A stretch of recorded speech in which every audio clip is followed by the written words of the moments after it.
on One Nation, One Election. Please put your hands and with a round of applause, please welcome Pradnya Bhagat.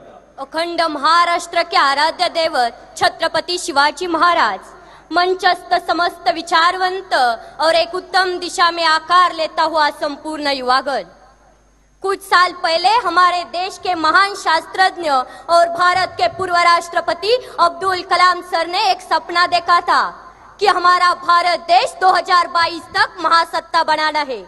आज 2019 साल शुरू है। मुझे नहीं पता कि 3 साल में हम महासत्ता बन सकेंगे या नहीं, लेकिन देश में बार बार होने वाले चुनाव, उनकी वजह से बर्बाद होने वाले समय, पैसे और निर्माण होने वाली अस्थिरता की वजह से हमारे देश को महासत्ता बनने में बड़ी रुकावट है, जिसको चाहे तो हम दूर कर सकते हैं एक देश एक चुनाव संकल्पना के माध्यम से।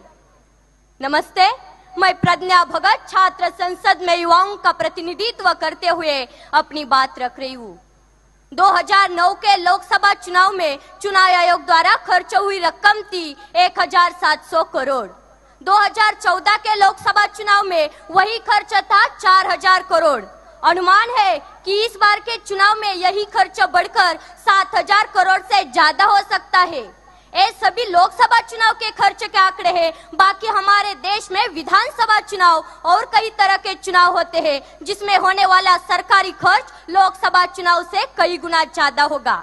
अगर ये सभी चुनाव एक साथ हो जाए तो हमारे देश के कई हजार करोड़ रुपए बच जाएंगे।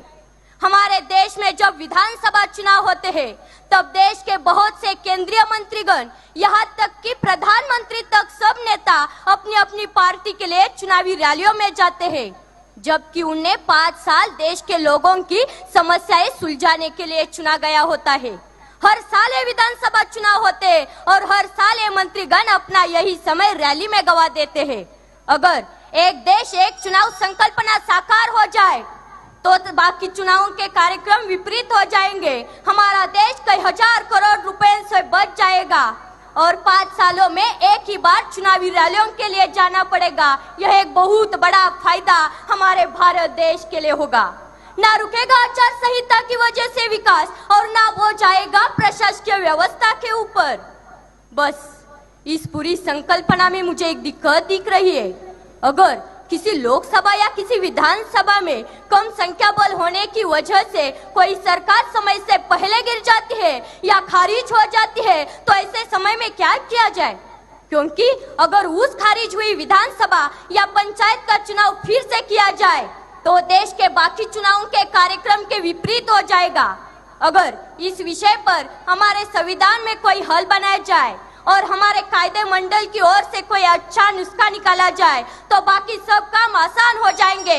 हमारे देश का बहुत सारा पैसा बच सकेगा। प्रशासकीय व्यवस्था पर हर बार आने वाला प्रेशर भी भारी मात्रा में कम हो जाएगा और हम गर्व से कह सकेंगे हम होंगे कामयाब, हम होंगे कामयाब एक दिन। मन में है विश्वास, पूरा है विश्वास, हम होंगे कामयाब एक दिन, हम होंगे कामयाब एक दिन। जय हिंद, जय महाराष्ट्र, जय Shivrai. Thank you very much, Pradnya. I request Dr. D.K. Kharath and Dr. Vrishali Kulkarni to join hands and felicitate and congratulate Pradnya Bhagat. Congratulations, Pradnya, and thank you very much for putting your views on this very important topic in Indian Students' Parliament. A big round of applause, my friends, for Pradnya Bhagat.